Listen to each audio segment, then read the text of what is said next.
Hello guys, स्वागत है आपका राममान जी के चैनल पर। अगर आपने चैनल को सब्सक्राइब नहीं किया तो सबसे पहले चैनल को सब्सक्राइब कर लें। तो चलिए चलते हैं टॉपिक पर। पीएम नरेंद्र मोदी की अध्यक्षता में सेंट्रल कैबिनेट ने 19 अगस्त 2020 को नेशनल रिक्रूटमेंट एजेंसी यानी एनआरए के गठन को मंजूरी दी है। याद रखेंगे कि नरेंद्र मोदी की अध्यक्षता में सेंट्रल कैबिनेट ने 19 अगस्त 2020 को नेशनल रिक्रूटमेंट एजेंसी यानी एनआरए के गठन को मंजूरी दी है। तो आइए पता करते हैं एनआरए है क्या है दोस्तों। नेशनल रिक्रूटमेंट एजेंसी का काम है एसएससी, आईबीपीएस जो बैंकों का एग्ज़ाम कराती है, आरआरबी रेल मंत्रालय और वित्त मंत्रालय वित्तीय सेवा विभाग के लिए सामान्य योग्यता परीक्षा यानी कि सेट कॉमन एलिजिबिलिटी टेस्ट लेना होगा। मतलब है कि एसएससी, आईबीपीएस, आरआरबी जो पहले चरण का एग्ज़ाम लेती थी, जिसका मुख्य मकसद आवेदकों की संख्या को कम करना होता था, वह एग्ज़ाम भविष्य में एनआरए लेगी। इसके बाद जो मुख्य परीक्षा होगी वह एसएससी, आईबीपीएस और आरआरबी लेगी। इसका मतलब है दोस्तों कि जो प्री टेस्ट होता था यानी कि लेवल फर्स्ट, अब उसका एग्ज़ाम एनआरए लेगी, जो कि जिसका नाम है सेट कॉमन एलिजिबिलिटी टेस्ट। इसके बाद जो मुख्य परीक्षा होगी वह एसएससी, आईबीपीएस और आरआरबी लेगी। साफ शब्दों में कहें तो सामान्य योग्यता परीक्षा यानी सेट कॉमन एलिजिबिलिटी टेस्ट के स्कोर के आधार पर तय होगा कि आप एसएससी, आईबीपीएस, आरआरबी और फाइनेंस मिनिस्ट्री के ग्रुप सी और डी यानी कि नॉन टेक्निकल पदों के लिए अप्लाई करने योग्य हैं या नहीं। आगे है, अगर अच्छे मार्क्स मिलेंगे तो इन एजेंसियों के पास आकर सिर्फ टायर 2 और टायर 3 एग्ज़ाम देने की ज़रूरत होगी। क्लियर दोस्तों, अगर आपके इस एग्ज़ाम में मार्क्स अच्छे हैं सिर्फ टायर 2 और टायर 3 के एग्ज़ाम देंगे। अब इससे युवाओं को क्या फ़ायदा होगा, ये भी चलो पता करते हैं। केंद्र सरकार की भर्ती के लिए करीब 20 रिक्रूटमेंट एजेंसियां हैं।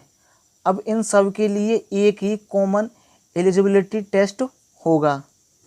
दरअसल इस वक्त सरकारी नौकरियों की चाह रखने वाले युवा कई जगह मौका तलाशते हैं, इसलिए बहुत सारे फार्म भी भरते हैं। उन्हें बार बार एग्ज़ाम फीस देनी पड़ती है। औसतन इन परीक्षाओं में 2.5 से 3 करोड़ युवा शामिल होते हैं। ये केंद्र सरकार की भर्ती के लिए करीब 20 रिक्रूटमेंट एजेंसियाँ थी। अब इन सब के लिए एक ही कॉमन एलिजिबिलिटी टेस्ट होगा। आगे चलते हैं। आगे है, हर एग्ज़ाम के लिए अलग अलग तैयारी भी करनी पड़ती, तो उससे भी छुटकारा मिल जाएगा। इनमें से ज़्यादातर पहली परीक्षा में ही छट जाते थे और ऐसे में बड़ी रकम खर्च होती थी। तो अब एक ही कॉमन एलिजिबिलिटी टेस्ट और इसके लिए फ़ीस देना होगा। क्लियर। अगर पास कर पाते हैं, अगर दोस्तों आप इसको पास कर पाते हैं तो आप अन्य एजेंसियों की नौकरियों के लिए योग्य माने जाएंगे, तब इसके लिए फ़ीस देनी होगी। क्लियर। अगर आप इसको पास करते हैं तो आप जो एजेंसियां हैं जैसे कि एसएससी का पेपर है, आईबीपीएस का है, आरआरबी का है, तो आप उनमें काबिल हैं, तब आपको फ़ीस देनी होगी। अब नेक्स्ट चलते हैं, देश भर में एग्ज़ाम सेंटर बनेंगे। ये भी तो है कि ये पेपर कैसे होगा, कहाँ इसके सेंटर होंगे। तो चलिए इससे बात करते हैं। देश में 739 ज़िले हैं, इनमें से 117 ज़िलों में एग्ज़ाम सेंटर बनेंगे। ये exam centre national recruitment agency का ही होगा। जो ये सेंटर होंगे वो रिक्रूटमेंट एजेंसी का ही होगा। क्लियर। नेक्स्ट चलते हैं आगे। अब बात आती है कि ये एग्ज़ाम कितनी बार होगा। तो ये एग्ज़ाम साल में 2 बार होगा। कोई भी कैंडिडेट चाहे जितनी बार एग्ज़ाम दे सकता है, कोई लिमिट नहीं होगी। कोई भी व्यक्ति है वो जितनी बार चाहे उतनी बार एग्ज़ाम दे सकता है और साल में 2 बार पेपर होगा। अब स्कोर कब तक के लिए वैध होगा, कि जो ये सर्टिफिकेट होगा वो कब तक के लिए वैध होगा।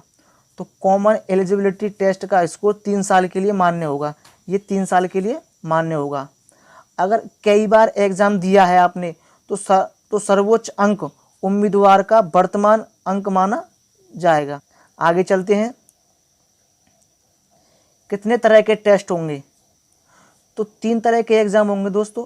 ग्रेजुएट, 12वीं और 10वीं पास वालों के लिए अलग अलग एग्ज़ाम होंगे, यानी कि ग्रेजुएशन का अलग होगा, 12वीं का अलग होगा, 10वीं का अलग होगा, इसी तरह अलग अलग एग्ज़ाम होंगे।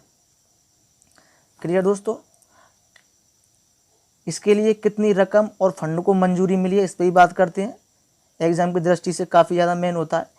केंद्रीय मंत्रिमंडल ने नेशनल रिक्रूटमेंट एजेंसी यानी NRA के लिए 1517.57 करोड़ रुपए की स्वीकृति प्रदान की है।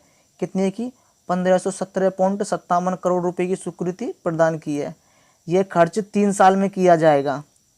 इसमें 117 जिले में एग्ज़ाम सेंटर की स्थापना का खर्चा शामिल है। क्लियर दोस्तों? नेक्स्ट है, कब से कॉमन एलिजिबिलिटी टेस्ट शुरू होगा? तो ये कब से होगा इसके बारे में अभी नहीं बताया गया है, अभी कोई कन्फर्म नहीं है। लेकिन इस एजेंसी के लिए जो फंड दिया गया है उसे 3 साल में खर्च करना है। इसका मतलब है कि एजेंसी को पूरी तरह से काम करने में 3 साल का वक्त लग सकता है। क्लियर? नेक्स्ट है, राज्य सरकार के एग्ज़ाम के लिए भी यह टेस्ट होगा। केंद्र सरकार ने बोला है कि राज्य सरकार भी इस पर काम करे, लेकिन अभी नहीं है। लेकिन प्रधानमंत्री कार्यालय के राज्य मंत्री जितेंद्र सिंह का कहना है कि वह राज्यों को भी सुझाव देंगे कि इस एजेंसी का उपयोग करें, क्योंकि इससे राज्यों का संसाधन बचेगा। क्लियर? कल्पना यह है कि प्राइवेट सेक्टर भी इस टेस्ट के जरिए भर्ती करें। दोस्तों ये खाली अभी कल्पना है, अभी इस पर कोई चर्चा नहीं हुई है। हो सकता है कि प्राइवेट सेक्टर भी इस टेस्ट के जरिए भर्ती करे। नेक्स्ट चलते हैं। नाम रिक्रूटमेंट एजेंसी और काम सिर्फ स्क्रीनिंग का है, यानी कि इस एजेंसी का काम तो नेशनल रिक्रूटमेंट एजेंसी है, लेकिन यह परीक्षा की एजेंसी है, नौकरी देने की एजेंसी नहीं है। क्लियर दोस्तों? ये केवल एग्ज़ाम कराएगी, नौकरी नहीं देगी। नौकरी देने के मामले में कोई कमिटमेंट नहीं किया जा रहा है, अभी कोई भी कमिटमेंट नहीं किया गया है। और ये जो रिक्रूटमेंट एजेंसी है ये केवल परीक्षा कराएगी, ना कि नौकरी देगी। क्लियर दोस्तों? जैसा कि आपको पता है सरकारी क्षेत्रों में नौकरियों की लगातार कमी भी हो रही है। तो जैसा कि आपको पता चल गया NRA और सेट के बारे में, तो पूरी जानकारी दोस्तों आपको पता चल गई कि NRA क्या करेगा और युवाओं को क्या फ़ायदा होगा, देश में एग्ज़ाम सेंटर बनेंगे, कितनी बार एग्ज़ाम होंगे, स्कोर कब तक के लिए वैध होगा, कितने तरह के टेस्ट होंगे, कितनी रकम और फंड को इसमें मंजूरी मिली है, कब से कॉमन एलिजिबिलिटी टेस्ट शुरू होगा, राज्य सरकार को भी मतलब इसका उपयोग करना चाहिए। ये प्रधानमंत्री कार्यालय के राज्य मंत्री जितेंद्र सिंह का कहना है कि वह राज्य सरकार भी सुझाव देंगे कि इस एजेंसी का उपयोग करे, इससे राज्यों का संसाधन बचेगा। नेक्स्ट है कि यह एजेंसी सिर्फ नेशनल रिक्रूटमेंट एजेंसी है, यह सिर्फ परीक्षा की एजेंसी है, नौकरी की एजेंसी नहीं है। क्लियर दोस्तों? तो मिलते हैं नेक्स्ट वीडियो में नेक्स्ट टॉपिक के साथ, तब तक के लिए धन्यवाद।